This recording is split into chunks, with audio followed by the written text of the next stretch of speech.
finger down on one of them was really tough. Just getting that, flat, and curved kind of thing. I don't know if you remember what it was, but Yes. anyways, I have the memory that it's still hurting me. Anyways, but working on it, Dan. Yeah, that's good. And always with your left hand, you try to be gentle. Always trying to take away tension, take away work, right? Yeah. Yeah. And you Well, just gotta you're holding these shapes with your hand, right? And you gotta like while you're practicing it, but while you're of course practicing it is the best opportunity to do this, but you want to try to pay attention and see what pressure you have to put down with your fingers. Like what do you actually have to hold tension on? You know what I mean? Because you can kind of let go if possible. Now, are you saying that you're having trouble with making your finger the right shape so you're not touching another string? yeah, exactly. Okay. That interference of the other string, it just happens all the time, and I feel like shaping my fingers with the scissors or something. I hear you. Now, one thing about that, I don't know if I talked a lot about this, but I sometimes forget to mention it. But when you move from string to string on your fiddle, you do it with your elbow. Okay? Okay. Don't do it with your hand. Oh, Now, when you do it with your hand, it makes it really hard to actually do what you're talking about, to not touch other strings, and it makes it hard for your finger to come down straight onto the note. You see that? So if I were to, for instance, here I'll come up closer. So for instance, if I were to go for say the C on the G string, and I'm over here at my A string kind of home base, if I reach over for it with my finger, look how I got to play it. It's not ideal. no, no, not an ideal. It No. sounds a little bit like what you're talking about. Okay. So to play that G string, I gotta rotate my elbow, and then the whole apparatus goes over to that G string. Now I'm directly over it. Okay. Now with double stops, I find anyway, with double stops, I have to really kind of play around with where and it basically when you move your elbow on the left arm, you're changing the position of your thumb. You see that? Yeah. Your thumb Okay. is moving around the neck there. And for some double stops, I swear to God, I'm like this. Like all the way over to get over the strings all the time, over the strings and not reaching across the strings. Hmm. Okay? And depending on the song, like say I'm doing a Merle Haggard country song, for instance, with the band that I'm playing with. So I might have to figure out some moves to go between, say, this double stop and then go over to do this one and then that one. See that? And I'll Yeah. have to figure out the moves to make that smooth so that I can move my hand to where it needs to be and not be reaching over and doing weird contortions with my fingers. Okay. Does that make sense? It does. Yeah. Yeah, and it's a concept that kind of, so some people kind of gets overlooked. Did you know that, Adam? Did I talk to you about that? Yeah, my other teacher really emphasized that because I have a problem of tensing up and having it stay in one place. So That's good. yeah, Yeah, it's a but not to say normal I'm thing. good, not to say it's sunken, but yeah, in theory I know it. Now, and I understand what your teacher's talking about because some people kind of have a death grip on the fiddle, eh? Like it's like they're squeezing it, and the problem with squeezing it is two things. First of all, it really adds tension to your hand. So if you're trying to play at 120 beats a minute or whatever, and you're tensing that, squeezing on the neck of the fiddle slows you down like you wouldn't believe. Okay. For The sure. other thing about it is that it makes you sharp. So when you're squeezing on the neck of the fiddle and you start going from string to string, you kind of ratchet up the neck of the fiddle. See that? All the way up. Mm, And you wouldn't believe how powerful that is, man. Like even for me, I sometimes have to notice, whoa, I've come up and I gotta go I gotta what I call relax back. Okay? So mm, that's why he was talking about that, because he's trying to get you to avoid that death grip.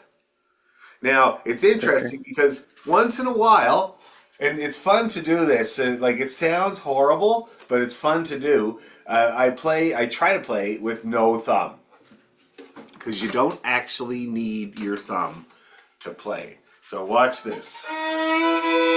So you gotta hold your fiddle really good.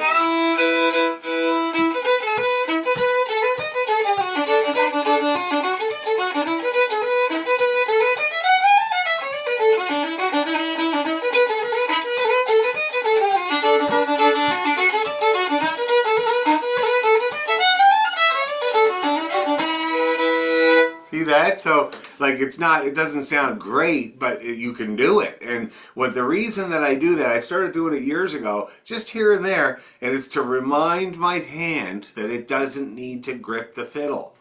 Okay? It reminds my thumb that it can relax. It doesn't need to be squeezing on the damn thing. And also, it's not a pinching that you do on the fiddle anyway. It's a poking, a little bit different than the guitar. So I can see why that teacher was telling you about that. So keep that in mind when we're playing these double stops tonight.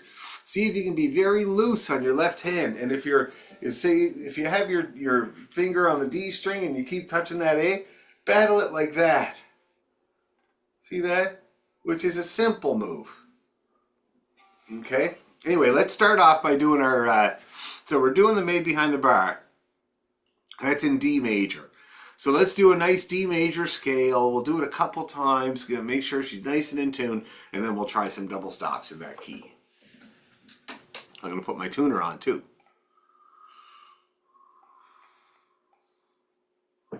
Okay. I gotta make sure I'm in tune because I have new strings. Oh, tuner crashed. The last lesson was way too in tune. The last lesson I did was a guy who's he's actually a musician. He plays the bass, and so things are happening quite quickly for him, which is great, especially the intonation part.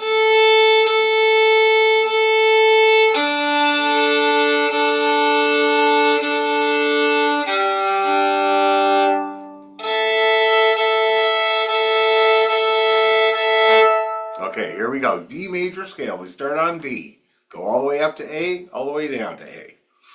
Ready, go.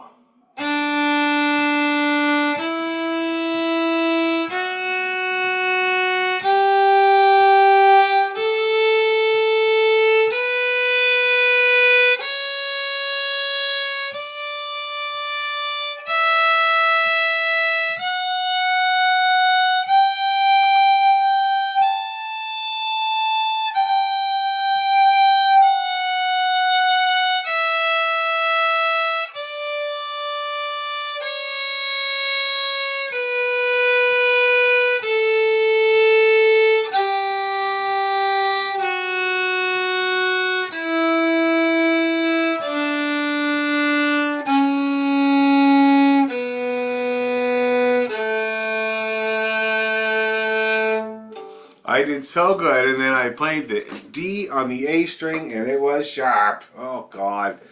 So I had one Sharpie. Otherwise, I was bang on the money. Let's try it again. I got to chase that loss now. I can't have it. Ready, go.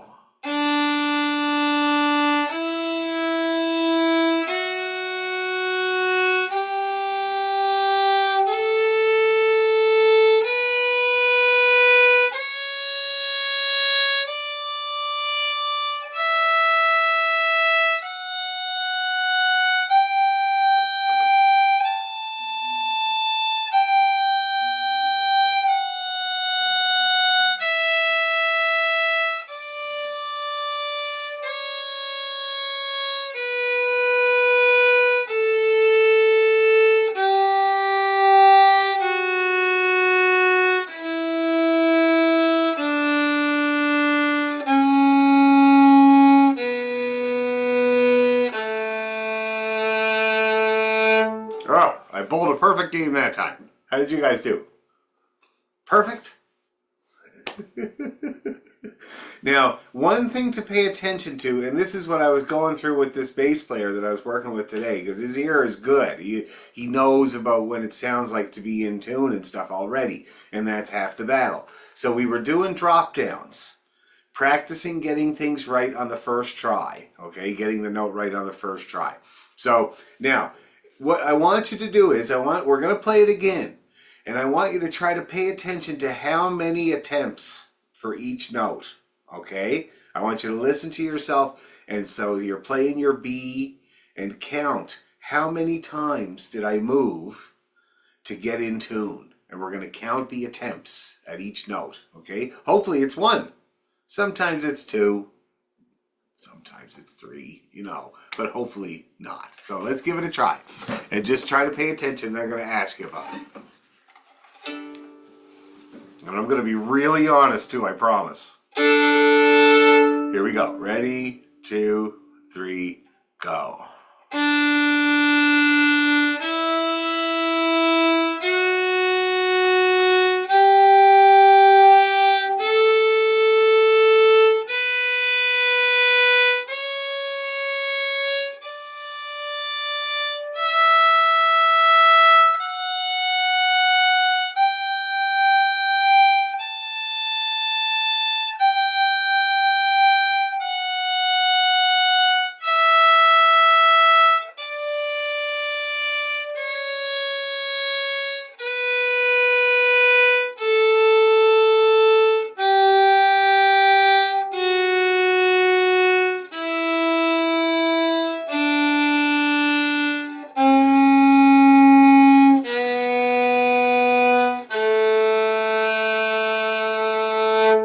Okay, so I'm going to give you my report first. Now, for the most part, I was 1 attempt. But on the way down, I had 2 attempts at the C sharp and 2 attempts at my low A. Okay, so my first try was a little shy, and I had to bring pressure in and get it in tune for the low A. For the C sharp, it was sharp. It was too sharp, so I had to back off of the pressure. Now, unfortunately, when you back off of your finger pressure, you don't get near as much flattening power as you do sharpening power. So you got to be gentle about that. You got to little pressure off and roll if you need to. So that's my report. I had 2 notes that I made 2 attempts at. Okay, now let's start with Adam. How did you do, Adam? How many attempts? I was 2 attempts on 4 of the notes. Oh, that's good, man. You did good. Now, what were those culprits? So the third finger on the D string, Mm-hmm. and then the second and third on the E string. And which way were they? Going up, and then I only had 1 on the way down, and that was the third finger on the G. Yeah, which is a normal one. That's a C sharp. That's the one that I screwed up too. 2 attempts. Yeah.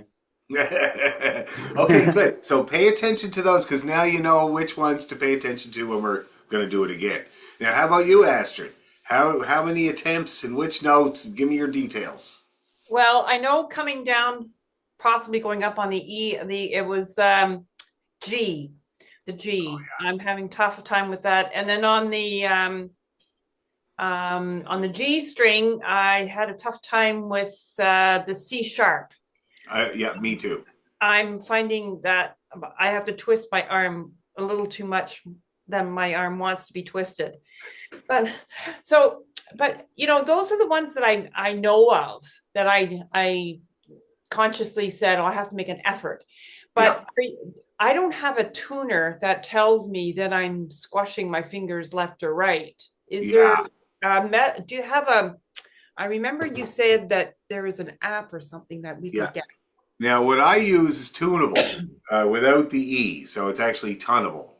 Tunable. And it is a good one. It's a very good one. When you're doing it along with me, you're doing it by ear, okay? So if you didn't find that you had to slide around to match me very much, except for those few notes, then you're doing good. Okay. I'm doubtful a little bit more. Yeah. Now, I will tell you this, and I told the other guy, the bass player today, it's hard to know if you're sharp or flat on the fiddle unless you have a reference, right? Like unless somebody's there, a tuner or something, like, because you're playing a note on its own. It could be anything, right? Yeah. But it does have a sound. So I find when people are playing flat, it has a sad sound, a depressed sound. Let me show you, okay? I use Cooley's Reel for everything, and I don't know why. It's just a very familiar tune. Oh, actually, I'll use Catch Jig this time. So here it is in tune, bang on in tune.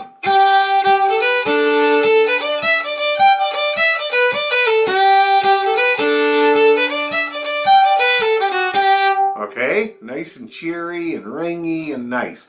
Here it is flat.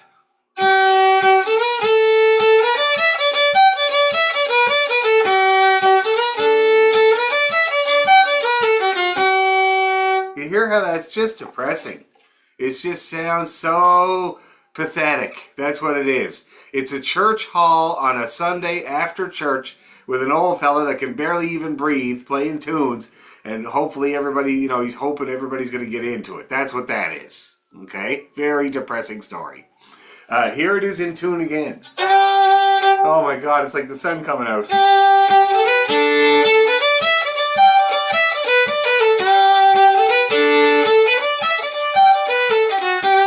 Okay, so that's what, now we're back to normal. So now I'm going to do sharp, and I want you guys to explain to me what it feels like.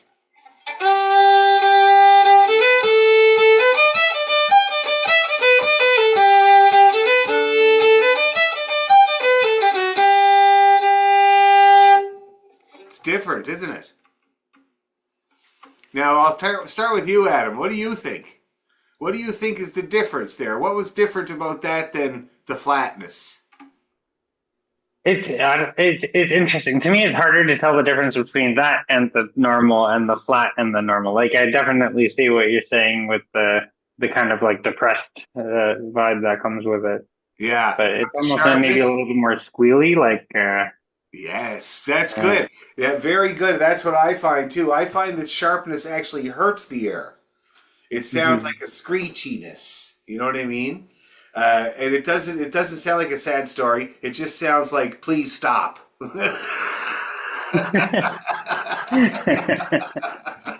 So, and that's what I find. Now, that's on the fiddle. Every instrument is different, you know, and that's why when you're playing an instrument, you really got to tune into it to see when it'll tell you when it's in tune. Do you see what I mean? And when I was at jazz school and I did ear training, that's one of the things the guy did was pitch identification. Even though none of us had perfect pitch, we would still try. So he would sit on the desk. He was a trumpet player, and he would play a pitch, and then he would tell everybody, try to picture playing that note on your instrument, right? And then I was doing drums, so he turned to me and he said, I guess you're going to have to think about the xylophone, Dan. But I didn't have to think about the xylophone. I was thinking about the fiddle. Right? And I was within a semitone. So pretty well every time he played a pitch, I would be able to get within a semitone of what the pitch actually was, because I'm picturing playing it. And I know what these notes sound like when they're in tune on the fiddle. You know what I mean? So you get that familiar thing, and that's kind of where you do this ear training. For the fiddle, it's really important because you got no frets, nothing at all. You have to do it just with your ear. Okay? Now, with that being said, let's do one more scale, and then we're going to do our double stops.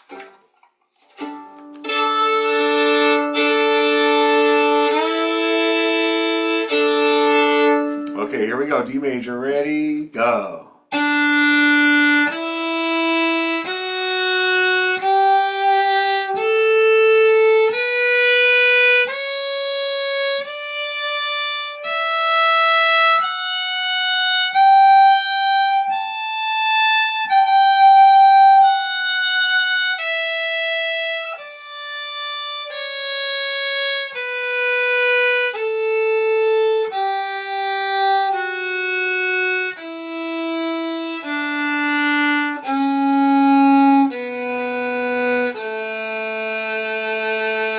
Arpeggio.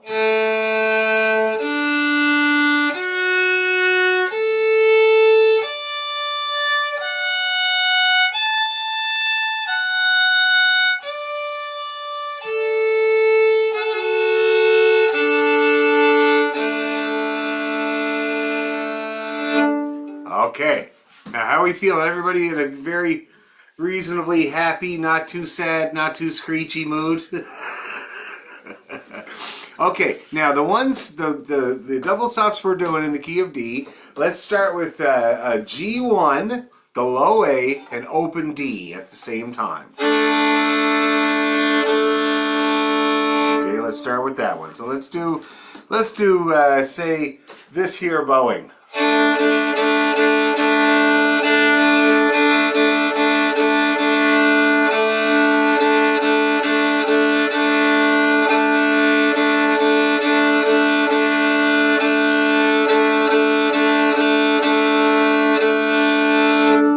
Okay. Now, how is that going? Are you able to get that first finger out of the way of the D string? Is it ringing like it should? Yeah? That's good. Okay. Now let's try the open D and open A.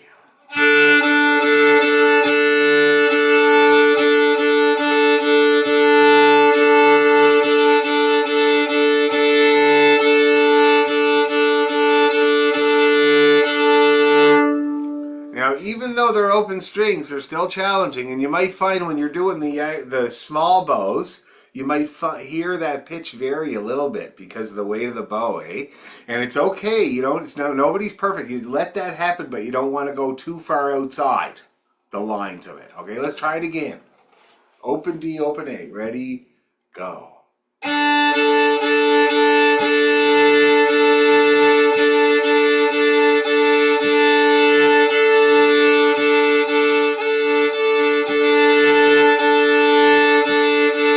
One more.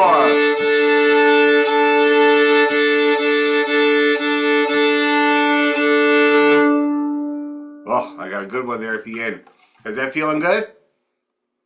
Okay, good. Now let's try F sharp and A. So D2 and open A. That's D2 on the D string. Yeah, that's the one. And open A. Ready, go.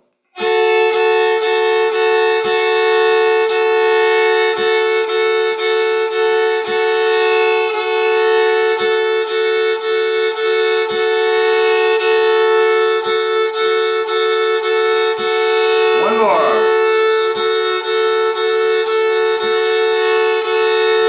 Oh, now when I play that one, that's a very common one for me. I play that one a lot, especially in the key of D.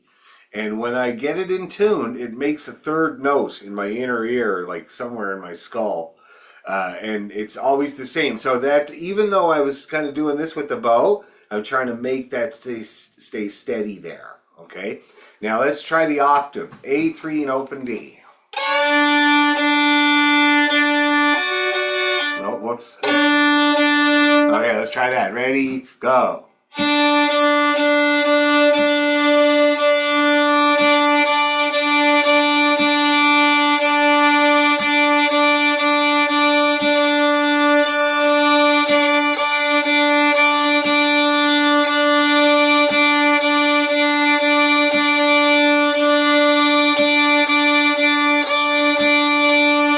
One more.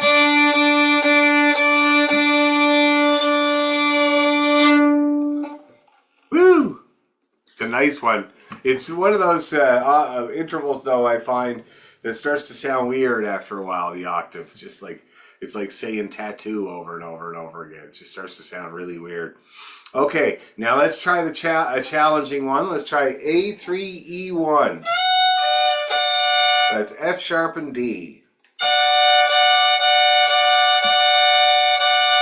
So, third finger on the A, E, and then first finger on the E. That's a third. Ready, go.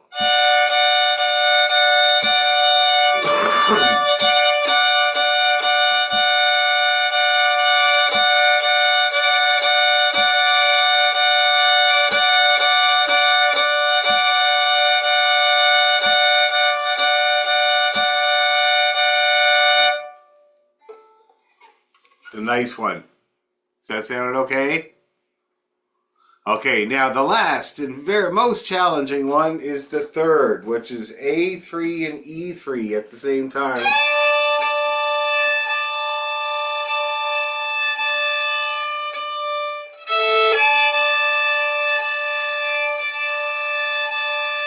Yeah.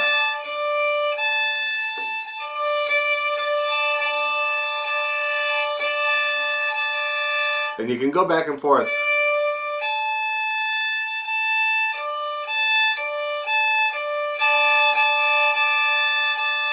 And if you start to get lost in the water, just take your finger off, play the open strings, and come down again.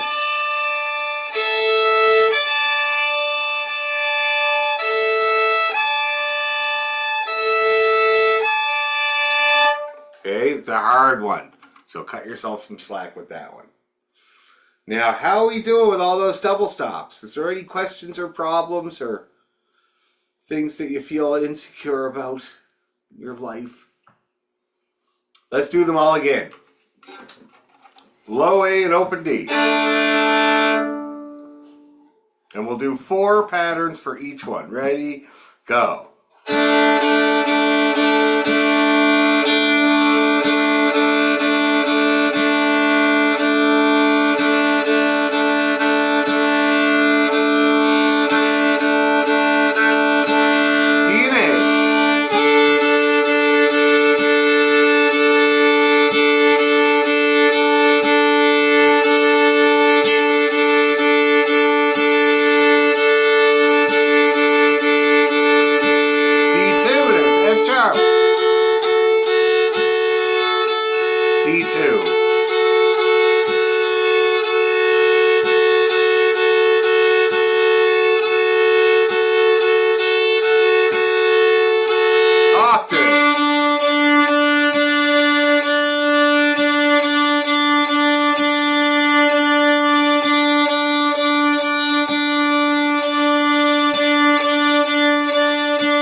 Oh, man. The fifth is so beautiful when it's in tune. And that happened to be in tune, that last one. All right, how'd we get along? How about you, Adam? How did you get along? Yeah, for sure. The last one, finally my fat fingers come in handy. Yeah. But the second last, the 3 and the 1, that one I struggle with for sure. Now, let me give you a piece of advice with that one, because that's a third, and thirds are hard to tune because they're never really in tune. So with any double stop, when you're working on any double stop at all, it's always the best idea to tune the bottom note first and then tune the top note to it. Okay? Now, that in this case, it's really easy because the bottom note is a D. You just use your D string. And then when you bring in that 1, see that? You just hear it come in against the 3, and then you'll be doing that way every time anyway. Like, it's a really fun way to do it.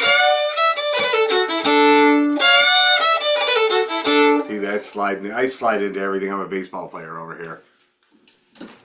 How about you, Astrid? What were your challenges and conflagrations? I'd say the open A and the D too. So I guess the F sharp and the A. Yes. Yeah, F sharp and the A. I don't know why. Try it.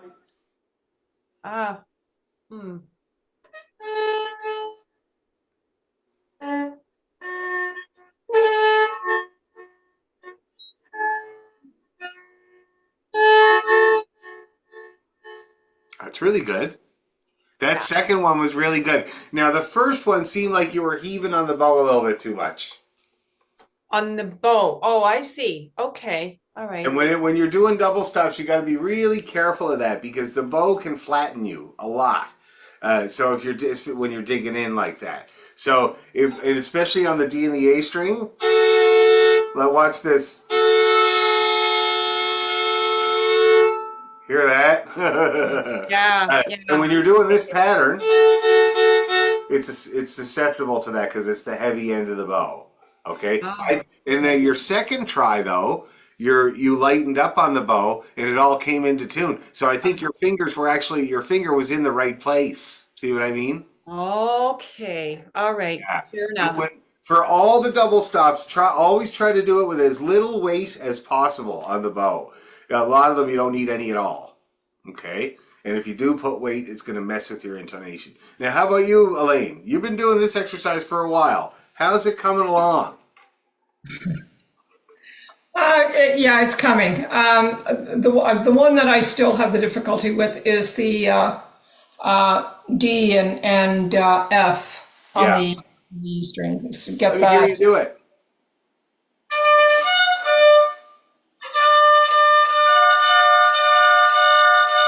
Ooh. Now that's actually not bad, but your D is sharp. Try your D again. Play your D on its own. There you go. Now try it.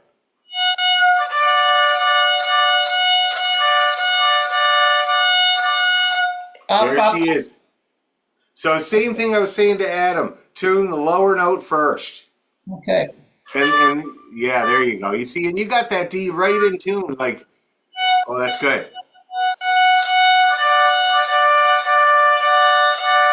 Bang on. That's bang on the money. Now I noticed that your first attempt at the D was, I think it was really sharp, but then when I pointed it out, you went right into tune. Yeah. Okay, so you got to rely on your hand. It knows a lot more than you do. Okay, now let's try this tune because we're going to put these double stops in the tune. So let's get this tune out. Me behind the bar, the poor thing. She'll get a better job, I hope. Although I gotta say, I kind of like the idea. I was saying to Sylvia, my neighborhood, Dufferin and Eglinton, is getting so busy because of all the high rises going up and stuff. And there's another one going up at the end of my street, and I really enjoy it. Like I like, I like the city. I like city life, and I like how it's getting bustly. And Sylvia was saying she likes it too.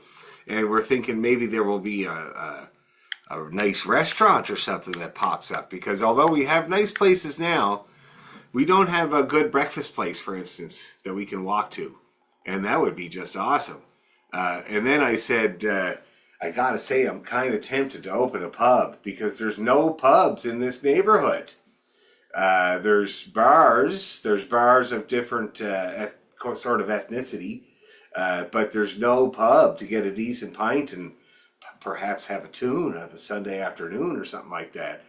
And it had me tempted. But I know people that own pubs, and they either do it because they love it or they do it because they're desperately trying to get from one day to the next. So I don't think I'm going to do that. It is screaming out for it, though. It'd be just great. Okay, me behind the bar, people.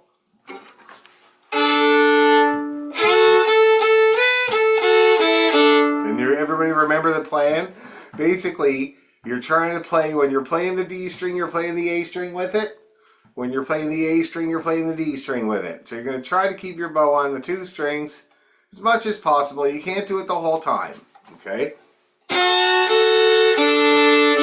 Let's see what you can get in there. Let's give it a go. 1, 2, 3.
find the hardest double stop in there is the fifth, where you go.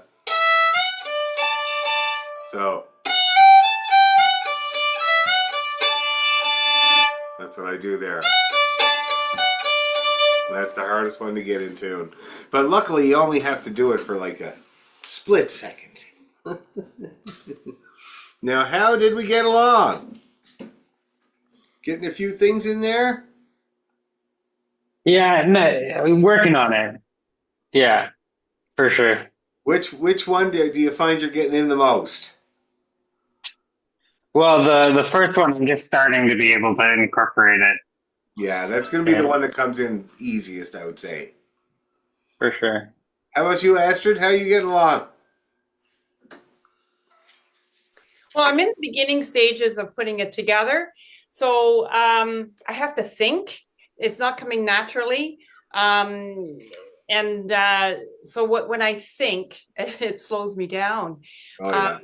So, it's coming. I need to put a little more time in it. And right Okay. now, I won't be able to speed it up at all unless I don't put any stops in. I'm talking about putting stops in right Yeah. now. I mean, No, I can know, handle I it know. without the stops, but I'm still thinking too much. Yeah, it's okay, and it's good. Your fingers will learn it, and you know what I mean. Like, and especially your bow hand. Your bow hand is going to learn that, and it'll start to become more instinctual. But we're going to do it a few more times, and we're not going to do it faster.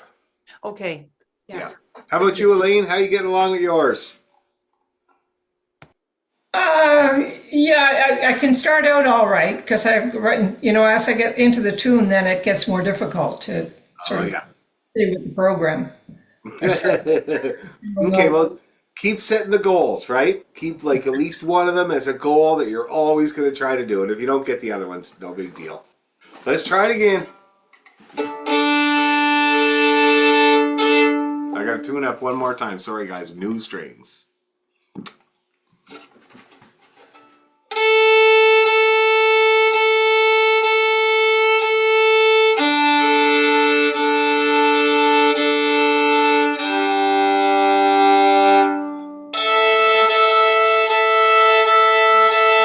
That's it. Okay, I am bang on as an example. Okay, let's do it 3 more times. 1, 2, 3, go.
right, getting better. Honking here and there. It sounds very honky when you do double stops. It's when you do too much, it makes it sound too bluegrassy, eh? Because those guys they play on two strings for pretty well everything they're doing. And I always say there's a reason they call us honkies. Half the time we're honking on the bagpipes, for God's sakes. So I just registered my band's previous records that we made before, iTunes and stuff like that. Well, we didn't make them before, but we didn't bother with iTunes and Spotify and stuff. So I just registered them all on iTunes and Spotify. So pretty soon you'll be able to listen to North Atlantic Drift on Spotify. But when you're doing that, you got to input all the info for each track. You have to say who was playing what on what and stuff like that. And poor Ross, there's no option for bagpipes on Spotify or iTunes. So he's playing flute on everything. So don't be surprised if you hear the Highland pipes, but it says on your little player, Ross Griffiths, flute. Why don't they have a thing for bagpipes? They have a folk thing, and then the subgenre, and there's 10 different things for Indian music, but not one thing for bagpipes, which is wild. You would think, Okay, so that's Made Behind the Bar. So getting a little bit better with those double stops. That's great. Now, let's take a little breather and play something that we already know. All right, have we got any ideas? What's our strongest tune? What do you think? What do you think, Astrid? What do you think is your strongest one that you can play easy? Don't say happy birthday.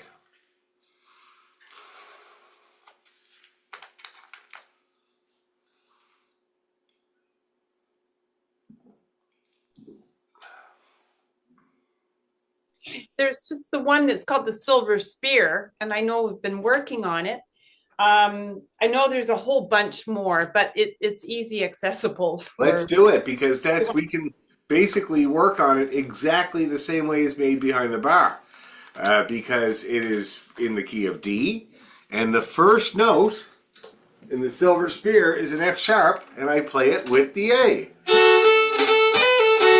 See that? Every time I play that F sharp in the Silver Spear, I play it with the A string.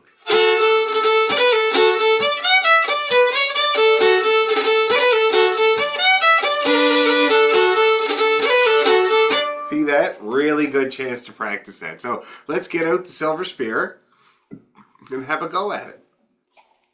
I will get it up on my screen so I don't improvise. Silver Spear.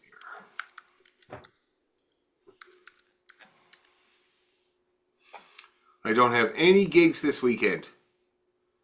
And I don't mind it at all, because we had so many gigs over St. Patrick's Day. Oh my God, it was really nuts. And the last one actually was on Saturday. It was with the Amadeus Choir, March 29th, St. Patrick's Day show. My God. And of course it was a double header. So we were there at the church from 10 o'clock in the morning until 10 o'clock at night. It's a long one. I just heard the Amadeus Choir yesterday at the Pops at the TSO. Boy, are they ever dynamic. They are great. They're one of the best in the city. And we were lucky on Saturday because, the leader of the Amadeus Choir is Kathleen Allen. And she's a Newfoundlander. She's great. I know her. I've known her for a long time. We've been playing with them every year on St. Patrick's Day for 15 years. Anyway, so before Kathleen was always Lydia Adams, who was the former leader, and she's from Cape Breton. She grew up partly with my mother in the north end of Sydney. They knew each other. And so she knows the music. She knows what it should sound like and stuff like that. So Kathleen is on mat leave. So we had Lydia for the concert on Saturday, and it was fabulous. It was so good. I mean, Kathleen is great and everything, but Lydia's program was awesome. She had the kids choir do Doulamon. I don't know if you've ever heard of that song, but it's a Gaelic Irish song. It's as old as my dad would say it's as old as when Jesus wore short pants.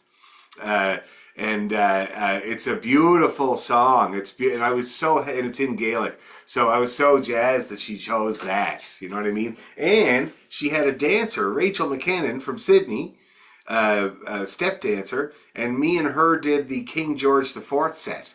Just the two of us, which was fabulous. She's a great dancer, so it was just a blast. But now I'm just exhausted from St. Pat. I don't even want to play a tune this weekend, although I'm probably gonna.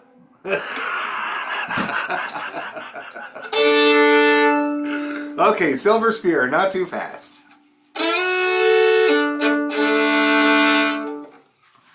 A 1, 2, 3.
Lilhasser.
Silver Spear.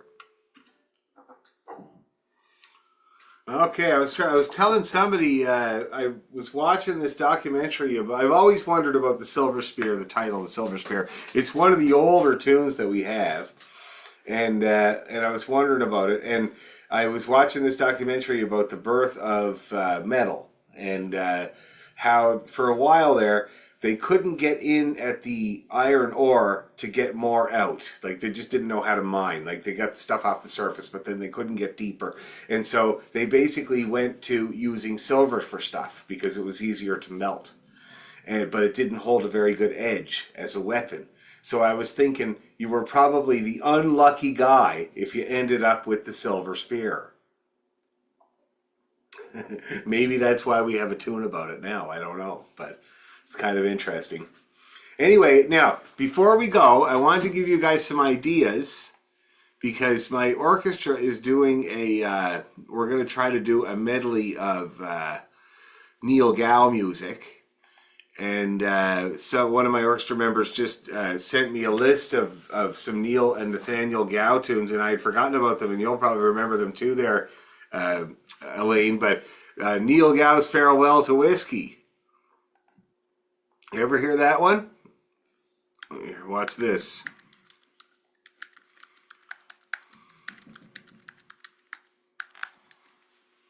I bet you'll recognize it.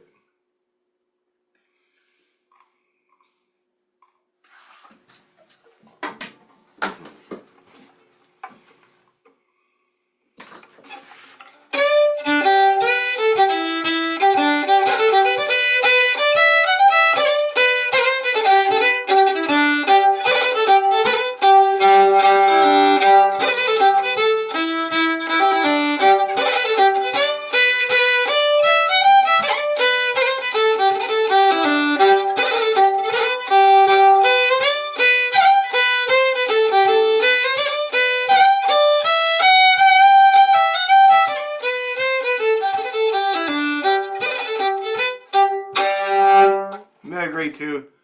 That's is it Neil Gow? I think it's Neil. Let me see here.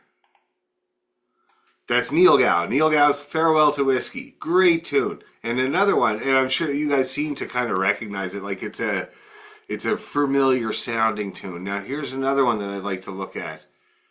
That's another familiar sounding one. And these are short, like that one there is a single, 4 bars long, the parts. So easy to learn.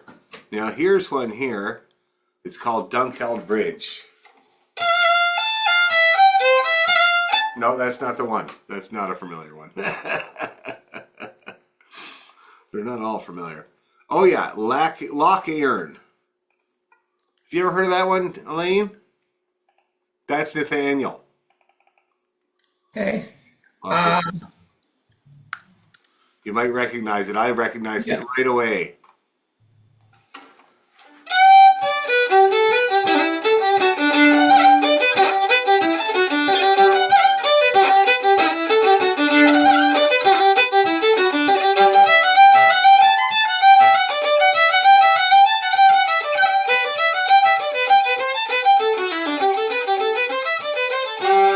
That's Loch Earn. Great tune. Very well known and easy. Not all these ones are really easy. So I think we could probably get them pretty easy. And it'd be kind of fun. All right, so stay tuned for Scottish music. And next week we'll keep working on these double stops, okay? And text me if you have questions about the double stops. They're tough, and I don't want you to get discouraged. So if you need help, or if you wanna do a video of what you're doing with the double stops and send it to me, I can give you some feedback about what might be getting in your way, okay? Because it's a hard thing. I can't hear it on Zoom half the time.